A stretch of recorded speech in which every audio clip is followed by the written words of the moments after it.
Hey everybody, it's Carlos369 Pro. Today we're going to be talking about Pokemon investing mixed with, you know, investing in Pokemon, which is the same thing, but it's a little bit different. We're going to talk about some different concepts. And it's going to be involving Destined Rivals. And I'm going to tell you why Destined Rivals is going to be involved with this. Because it also involves with a little bit with Evolving Skies, but mostly Destined Rivals because that's where we are now in the Pokemon era hobby of 2026. We have gone through the Scarlet and Violet sets. Now we're in the Mega Evolution block. So we're gonna talk about Destined Rivals, guys. Okay, so from an investment standpoint and from a really good lesson to learn about when to back off, when to stay away from a item that possibly in the short term, maybe midterm to long term. Not the long term, not 5 to 10 years out, but maybe in the next 3 to 5 years. This does have different implications because I know the demand of this Destined Rivals for booster boxes if a reprint come would be instantly absorbed. But if you are able to get that product at the MSRP price, then go ahead and do that. Try to do that, and that would be your best bet to secure your investment in Destined Rivals, to get a position in Destined Rivals, because Destined Rivals is around 575 a box, 550 ish. So what does that tell us right now? That if I were I'm an investor and I invest in Pokemon and in stocks, but I invested mostly in stocks. When the item of a stock is overvalued, they call that overvaluing a stock or an investment. Not that it's not, correctly priced, not that it's not worth that, but when it's overvalued, it means that, there's higher risk for downturn losses than upturn potential, depending on when you're buying. Because if you buy in at the very top of this market of Destined Rivals, there's a chance that a reprint can come and it will drop the price. Not too much, but it's gonna drop the price. So you rather, I guess, wait for a restock reprint. I don't know when that's coming, but I do not know. I'm just a person with my opinion. I may be wrong. Destined Rivals may go to $2,500 a box next year or something. I don't know. What I am saying is that in my investing, perspective, my investment strategy is not to buy things when they have already ran up certain amount of percentages, right? I'm not wanting to buy Destined Rivals. I'm not buying Destined Rivals at 575 a box because does not make sense. I think a lot of people aren't doing the same thing. I don't think people are going out buying Destined Rivals for that price. I don't recommend doing that unless you have strong conviction of that there is no more reprints of the booster box, and B, if there is a reprint on booster box for Pokemon Center or something like that, and the vending machines, that supply will get eaten up, which it will, and that's it. If you have strong convictions, you may do that. Sometimes people do that, and with Evolving Skies, I guess it was $500 a box at one point, and now it's $2,500 within a year of a couple years, 5 to 6 years, something like that. That's investing. That is called waiting, and that is your best friend. So, in that mindset, I'm not saying that Destined Rivals can't go up because it's not worth it, but in the long term, it will go up. As we've seen, we see a lot of black and white boxes from 2011. They're up. Older boxes are up, but that's something that's awesome. That's the power of Pokemon investing. But I will say that investing in certain products after they ran up is very dangerous, especially if you're undercapitalized or if you have that a need for immediate cash for those products. And so what I'm saying is, like, the mindset that I have is that, and plus the mindset that I do have is like, you know, if I want to buy something, I want to go all in. I want to buy, you know, 200,000 shares of it. Like, imagine that. Like, put yourself in that perspective. Put yourself in that shoe, in those shoes of a person that is able to buy mass quantities of a certain product. Do you think the one of the top investors like Alpha Investments or Nostalgianomics or whoever, I don't know who else invests that has tons of extra cash to invest, or that's their investment portfolio. Do you think that they're wanting to buy? Do you think that you do they think that they know, and they think that if they put $500,000, $200,000, $1 million, they want to put it in something that will give them a premium, a really nice return. They're reaching for the stars at that point, and that's why they invest in specific things. But that's kind of my take point. That's kind of my analysis and investing. I invest in undervalued things. I invest in them, and I don't have enough money. I don't have all this capital that I could go all in, put $100,000. You know, for example, like I bought a stock. I bought Dollar General at, I think, $70, $70 to $90 range. Um, Around there, I could have dollar cost average in that area, but I didn't. I bought a couple of shares. I bought a couple, a good sizable chunk of shares. Not in the high, 10, 5 figures, 6 figures. There's people that have done it in that range, and it went down, and I was like, that's undervalued. And so now it's at 150, 130, I think, somewhere around there. But my return on that is 80% of when I bought it. With my cost average is 80% return.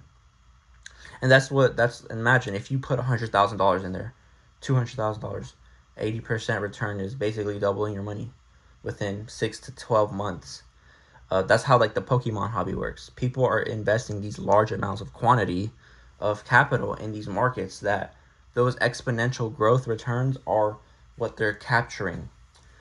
And so that is leading me to the conclusion of, hey, I don't want to buy these not overvalued boxes, but these boxes that are too high of a price point that I'm not comfortable taking and seeing the return maybe in the short term, or having that degree of safety, especially as a not low income, but not having that much capital.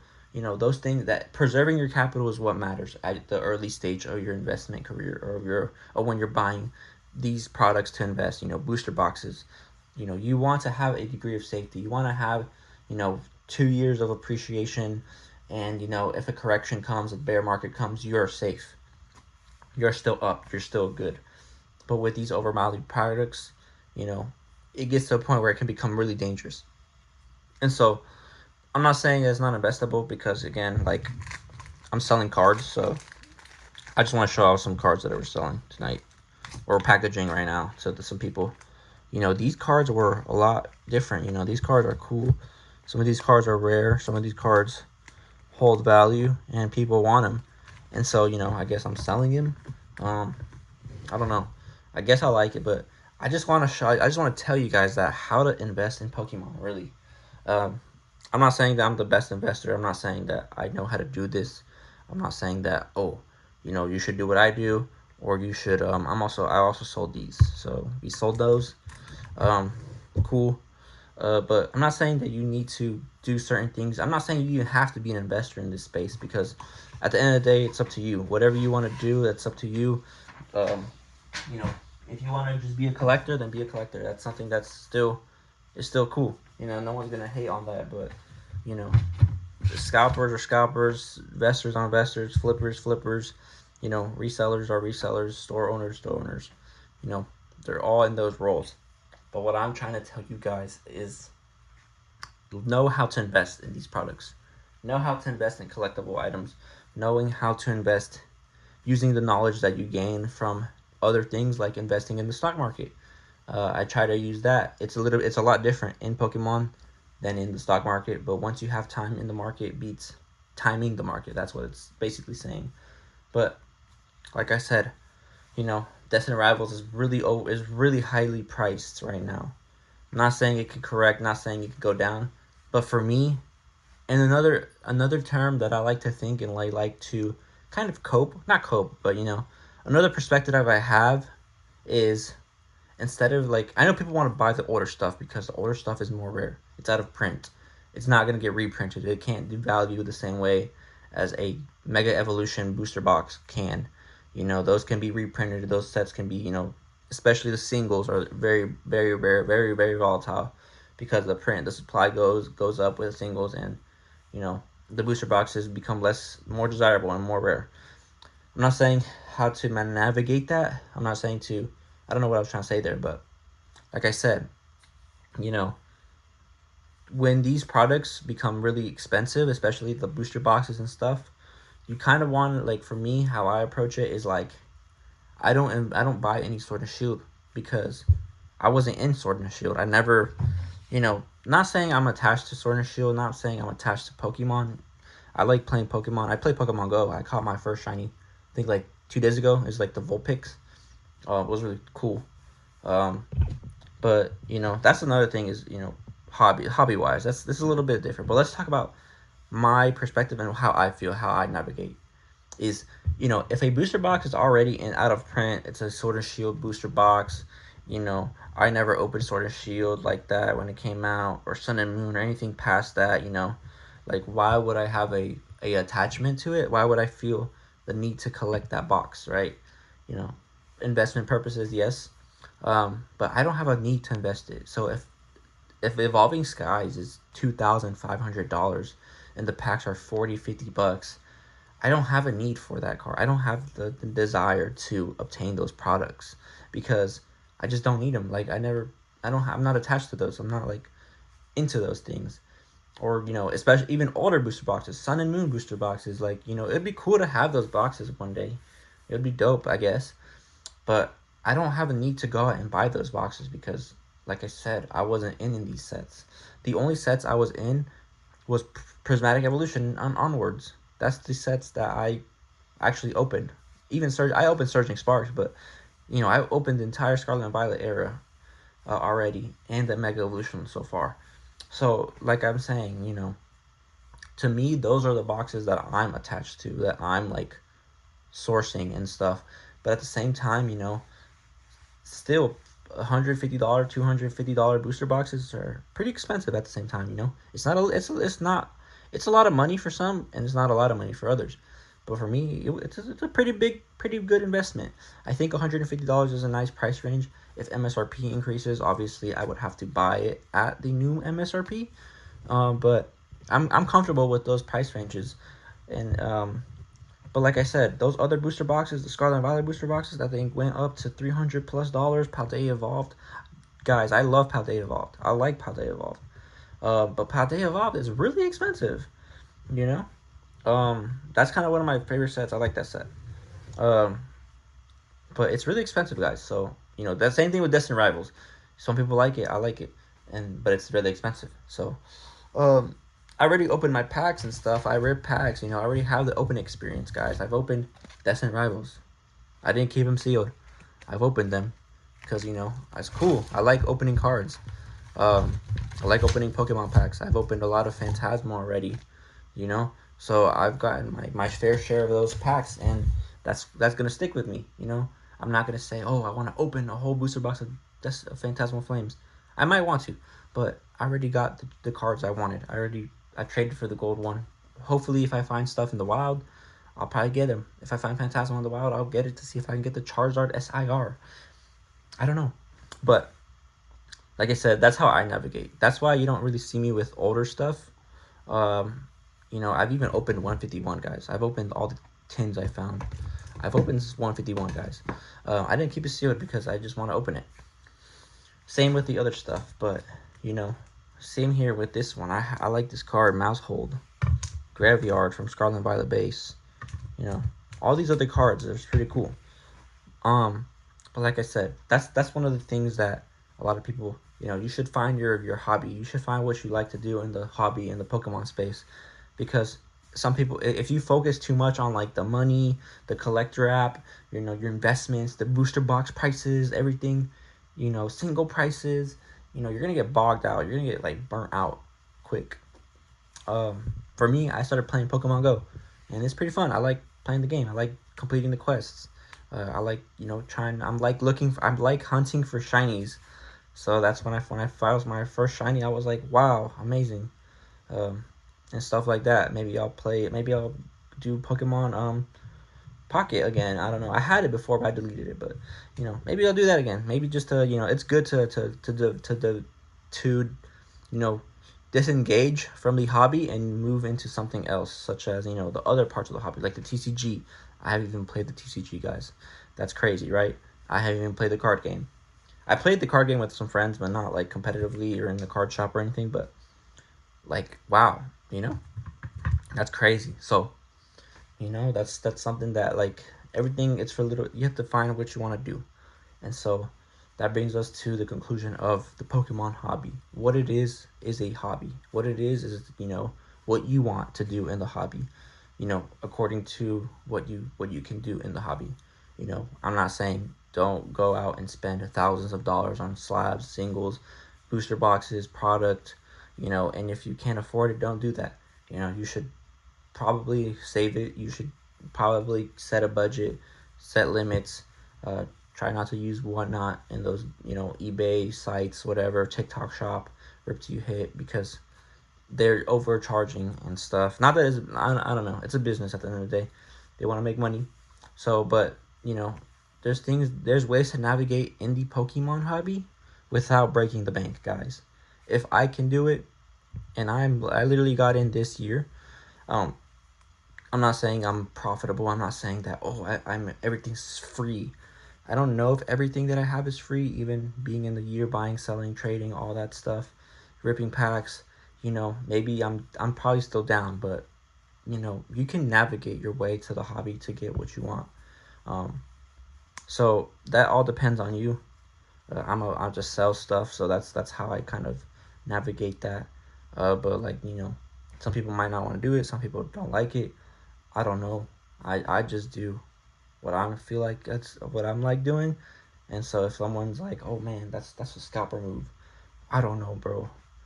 Um, what is a scalper move is buying the ETBs and reselling them for full market price, $375 Ascended Heroes ETBs. That's crazy scalping. That's like crazy price gouging.